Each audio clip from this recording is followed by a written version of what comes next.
Les forces armées américaines comptent plus de 2 millions de membres. Parmi ces rangs, on trouve 6 branches, des centaines de métiers et d'innombrables opportunités. Mais peu importe la branche dans laquelle vous servez, le poste que vous occupez ou l'endroit où vous êtes affecté, il n'existe que 2 groupes distincts de membres du service qui composent les rangs, les engagés et les officiers. Pour un œil non averti, cela semble juste 2 mots différents. Où est le souci ? Pour les initiés, ces 2 mots font toute la différence.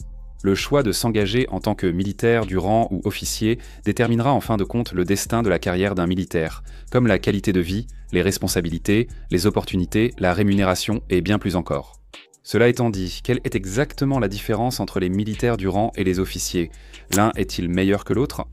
Que font-ils chacun ? Et surtout, à quoi ressemble la carrière de chacun ?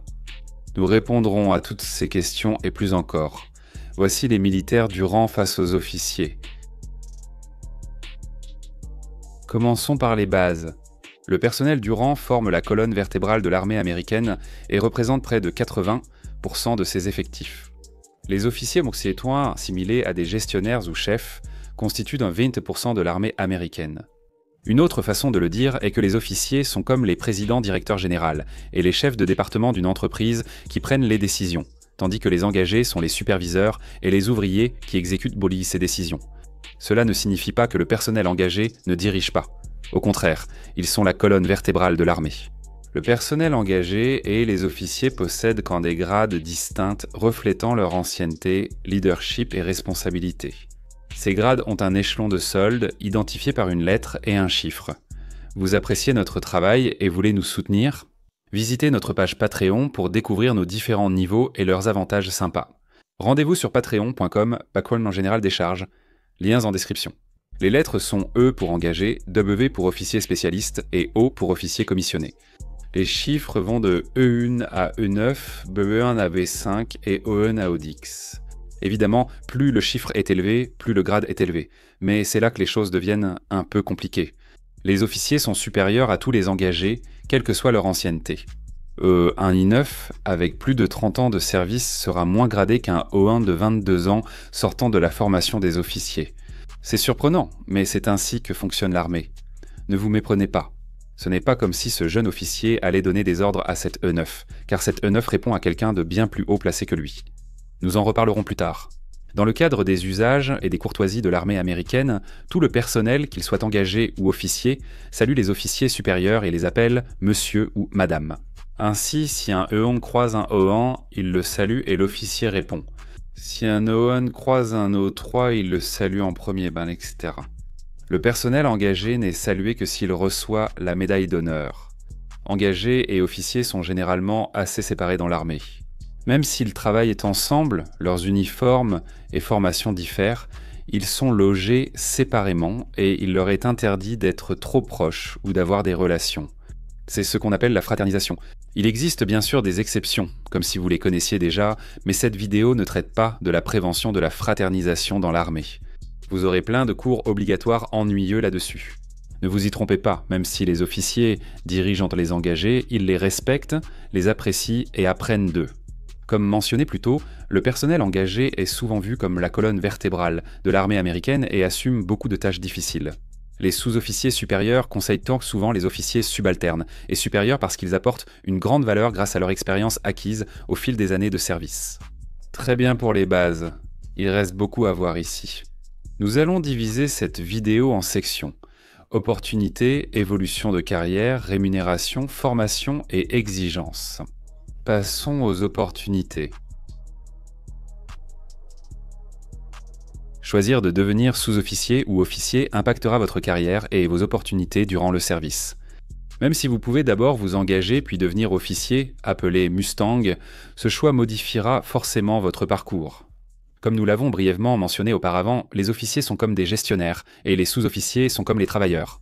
Les sous-officiers ont des spécialités et fonctions précises, tandis que les officiers gèrent ce personnel, planifient, ordonnent et attribuent les tâches.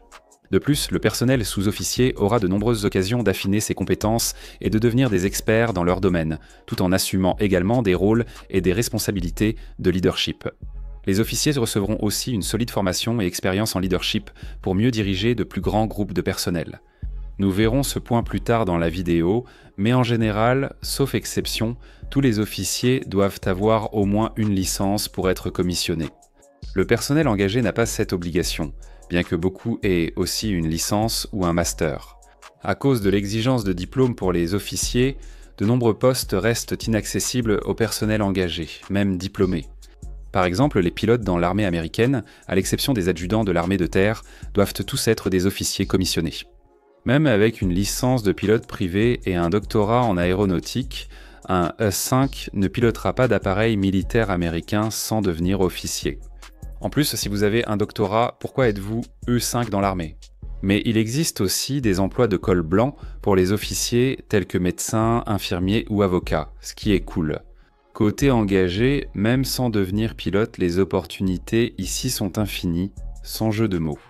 Non seulement vous avez la possibilité de devenir officier si un poste vous intéresse vraiment, mais si vous pouvez imaginer un domaine de carrière, il y a de fortes chances qu'il y ait quelque chose pour vous. Les 6 branches de l'armée américaine proposent de nombreuses opportunités et domaines pour tous. Des cuisiniers au renseignement, des opérations spéciales jusqu'aux spécialistes des langues. La liste est longue.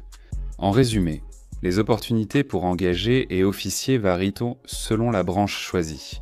Après avoir parlé des opportunités, passons à l'évolution de carrière.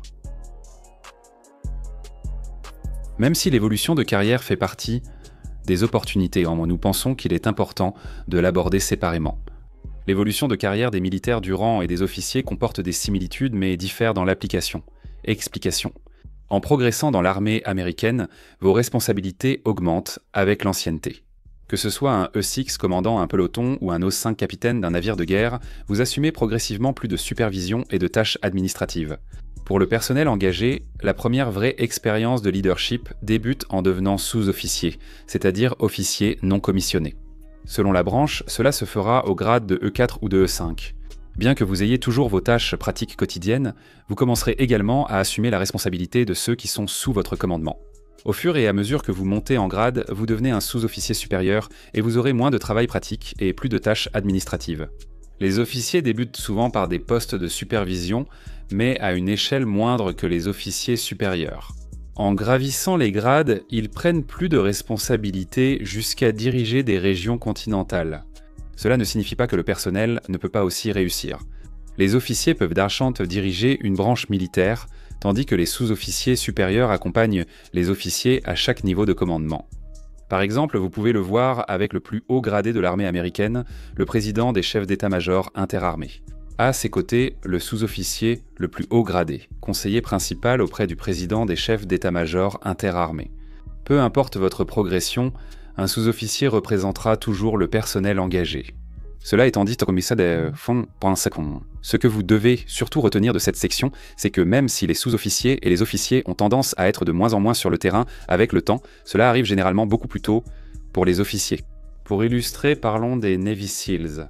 Si vous vous engagez en tant que Sea, Air and Land, vous pouvez rester opérationnel pendant plusieurs missions, même en gravissant les échelons. Pour les officiers, après 1 ou 2 missions et dès le grade d'O3 ou O4, ils deviennent moins opérationnels et prennent des fonctions plus administratives. Que ce soit chez les SEAL, dans l'infanterie ou le renseignement, il faut connaître les rôles des engagés et officiers pour anticiper votre carrière. Après la progression de carrière, abordons la rémunération. Cette section sera rapide car elle est simple. Les officiers se gagnent plus que les engagés. Un militaire E3 débutant en 2023 perçoit 2259,99 $ par mois contre 3637,26 $ pour un officier O1 en début de carrière. Non seulement cela, mais les officiers ont droit à l'allocation de base pour le logement, dès le départ. La allocation de base pour le logement est une allocation mensuelle adaptée au coût de la vie de votre code postal pour vivre en ville. Le personnel doit attendre la allocation de base pour le logement, en atteignant le grade E4 à E6 selon la branche ou en se mariant. La rémunération militaire est bien plus complexe que le simple salaire de base et la allocation de base pour le logement, mais cela pourrait faire l'objet d'une vidéo à part entière. Pour illustrer la variation de rémunération en fin de carrière, prenons un militaire E7 et un officier O5, chacun avec 20 ans de service à Nowhere, Kentucky. Les deux ont également des personnes à charge. En 2023, le SEPT perçoit 5 400, $73,30 de solde de base et $1 668 de allocation de base pour le logement par mois, tandis que l'O5 touche $10 544,62 de solde de base et $2 145 de allocation de base pour le logement. Cela fait une différence mensuelle de $5 548 ou $66 581 par an. Souvenez-vous, votre pension dépend aussi du salaire perçu lors de vos 3 dernières années si vous prévoyez de faire 20 ans et prendre votre retraite. Cela donne à réfléchir. Après la rémunération, abordons la formation et les exigences. À l'exception de certaines unités et des opérations spéciales, les engagés et les officiers reçoivent leur formation séparément dans des écoles différentes. La carrière militaire débute par un camp d'entraînement ou une formation de base. Pour le personnel engagé, cela s'appelle exactement comme ça, camp d'entraînement ou formation de base. Les officiers ont, eux, des noms plus sophistiqués pour leur formation. En général, ils peuvent aller à l'école des candidats officiers, au Reserve Officers Training Corps ou dans l'une des 5 académies de service. Une fois qu'un militaire engagé a terminé son camp d'entraînement, il passe à la formation pour le métier spécifique pour lequel il s'est engagé, avec d'autres personnes ayant signé le même contrat. La durée de la formation professionnelle varie selon le métier. Certaines écoles durent quelques mois, d'autres plusieurs années. Il en va de même pour les officiers, bien qu'ils apprennent également à diriger dans la fonction spécifique dans laquelle ils serviront. La durée de leur formation varie selon le domaine choisi. La formation d'un pilote étant très différente de celle d'un officier d'infanterie. En ce qui concerne les exigences, nous en avons parlé brièvement plus tôt, mais pour réitérer, le personnel engagé n'a pas besoin de diplôme universitaire. Un diplôme d'études secondaires ou un General Educational Development avec quelques crédits suffit, tandis que les officiers doivent avoir une licence. Il existe des exceptions à cette règle, et il y a aussi des adjudants, mais encore une fois, nous n'allons pas en parler ici. Votre métier dépend aussi d'exigences comme les habilitations de sécurité, normes financières et médicales. Au final, il faut simplement comprendre que s'engager en tant qu'officier sera plus compétitif dans tous les domaines de l'armée par rapport à l'enrôlement. Cela s'explique par le nombre réduit de postes d'officiers et les attentes plus élevées envers eux. Si toutes les conditions sont remplies et que vous n'êtes pas exclu, vous pouvez devenir officier après engagement. Certains officiers abandonnent leur grade pour servir comme engagés, mais ce n'est généralement pas recommandé ni idéal. Cette vidéo visait à présenter les différences de base entre engagés et officiers dans l'armée américaine. Nous espérons que cette vidéo a atteint son but et que certains en ont tiré profit. Si vous regardez ceci et que vous êtes intéressé à rejoindre l'armée, nous vous recommandons fortement de bien peser vos options et de déterminer à quoi vous voulez que votre vie ressemble tout au long de votre future carrière militaire. On distingue les membres de l'armée américaine selon qu'ils sont en service actif ou réserviste, ce qui influe sur leur vie quotidienne et leur temps de service. Pour connaître les différences entre service actif et réserve, regardez notre vidéo dédiée. Le lien de la vidéo est dans la description ci-dessous. Voilà l'essentiel sur les engagés et officiers de l'armée américaine. Si cette vidéo vous a appris quelque chose, mettez un j'aime et abonnez-vous à notre chaîne. Merci de nous avoir regardés. Est-ce que tu veux vraiment être ici ? Un merci tout particulier à tous nos soutiens ainsi qu'à nos membres Patreon et YouTube.